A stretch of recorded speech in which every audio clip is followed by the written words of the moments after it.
2025년 2월 10일 월요일 말씀과 기도로 하루를 여는 교문리교회 새벽 기도회를 시작합니다.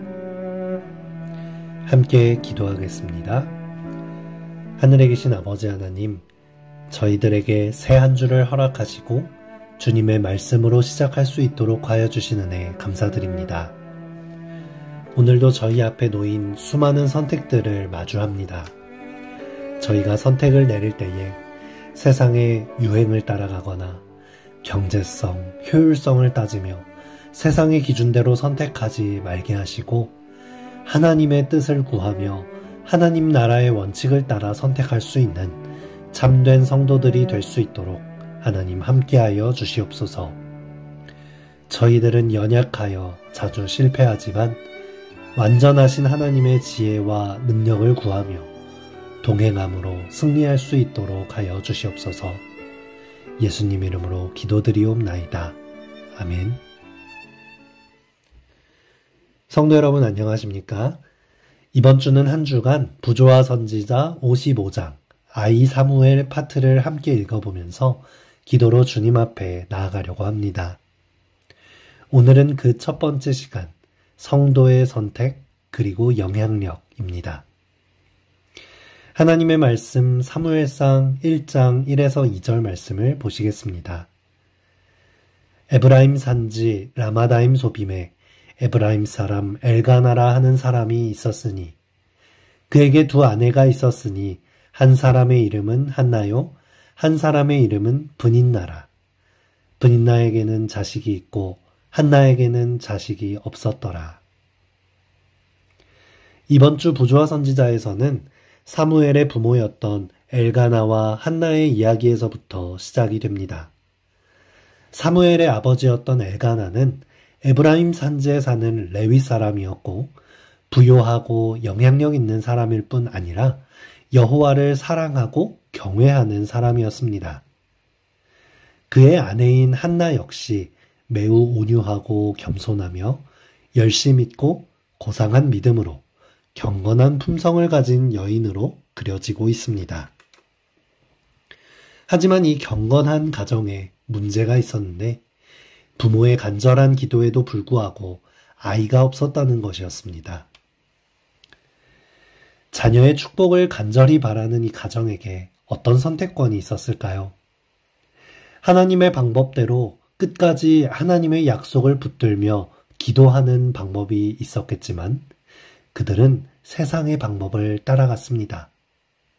두 번째 아내를 맞아들여서 제2의 결혼 계약 속에서 자녀를 얻는 방법을 선택하였습니다. 바로 브닌나를 통해 자녀를 낳게 된 것입니다. 사실 성경 속에서 이런 일부 다처의 모습을 띈 가정을 많이 볼 수 있습니다.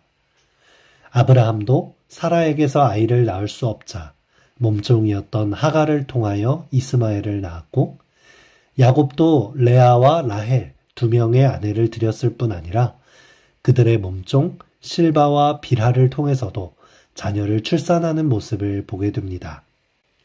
성경에 기록된 그들의 가정의 모습을 볼 때 그렇게 일부 다처를 선택함으로 인해 가정의 불화가 일어나고 하나님의 약속을 기다리는 데에 실패하며 인간의 방법을 추구하면서 하나님의 때를 놓치는 일이 일어나게 됩니다. 이런 가정의 모습이 많이 등장하지만 사실 하나님께서 원하시는 하나님의 율법 아래 거하는 가정의 모습은 일부 다처의 모습이 아니었습니다. 한 남자와 한 여자가 만나서 온전한 가정을 이루는 모습이 제시되었습니다. 하지만 죄악이 만든 잘못된 가부장적인 가정 문화와 성적인 타락 등은 일부 다처의 문화를 가져오게 되었고 그때 당시 고대 근동 문화에서는 여러 아내를 두는 결혼 문화가 너무나도 편만했고 일반적인 문화였기 때문에 신실한 신앙인들마저도 쉽게 이러한 세상의 관습을 따라하는 모습을 성경 속에서도 발견하게 되는 것입니다. 부조와 선지자 569페이지입니다. 모든 히브리인이 매우 열렬히 갈망한 축복을 이 경건한 부부는 받지 못하여 그들의 가정에는 아이의 음성을 듣는 즐거움이 없었다. 남편은 그의 가게를 영속시키려는 소망으로 다른 많은 사람들이 그렇게 했듯이 제2의 결혼 계약을 맺었다. 그러나 하나님께 대한 신앙심의 부족으로 이루어진 이 처사는 행복을 가져오지 못했다. 집안에 아들, 딸들이 탄생하였으나 하나님의 거룩한 제도의 기쁨과 아름다움은 훼손되었고 가정의 평화는 깨어졌다. 엘가나와 한나 가정에서도 하나님의 법을 따르기보다는 일반 사람들이 다 선택하고 평범해 보이는 선택, 효율적이고 효과적이어 보이는 방법을 선택하여 아이를 갖습니다.